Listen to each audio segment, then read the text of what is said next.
Esselamu Aleyküm dostlar.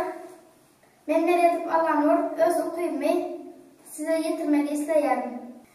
Satmadı dostu sağda, il toparı doğada, halka dostu çanara, arka doğru canada, barra giderdi kaya, ok çekerdi dağaya, garip giderdi kaya, bağla çekerdi dağaya. Türkmen oğlu geldi ağrı, bozuldu çek kenara, koç yigitler dağır sarı, puf saçardı padişahlar, dinle bağır bir dayalı, bir canavar, bir larmanı, gökte gidendir handanı, cemde berendir bağır canı.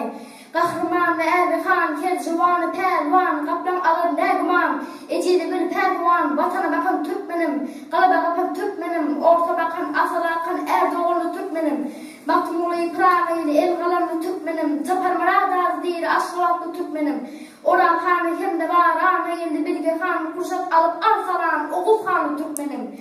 Tanrı dağı derede giden, bağlı canı berene beren, ıhtifarı kepene beren, ölüş adi yere de gelen, Türkmen oğlu ağlı yere, canı yere, ölü döktü kan yere, döre baktı kan gider, yaxşı döktü ta gire, Timur kente ta gire, cennette ca gelip, kayıp öldü gönlümüzde bayre.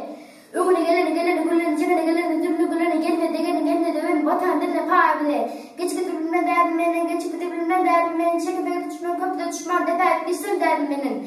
Türkmen gelmeli, gitmeli, besede bitmeli, ketekleri etmeli, ertuğlu yetmeli, her dil bilinir, bir duru ölmeli, dirili kesmeli, iyiliği ötmeli, eridir bilinmeli, yediği bilmeli, yandır bilen, yediği bilen, değerli varlı. El vereni, vurdumanı, geri gelen, bolu ağır, iyiydi bari, kırdı alayı, ol çilin, bizim marayı. Bildim bolmalı, ortam doğru, şiirif bolmalı, demeye doğru, dilden kerden bolmalı doğru, çiğrenkerden bolmalı doğru. Bir yağ bolma bildim sırdaştan, toğra kadar bir terkeşten, yağ bol olur, bildim kıştan, et götürmedim her kişiden.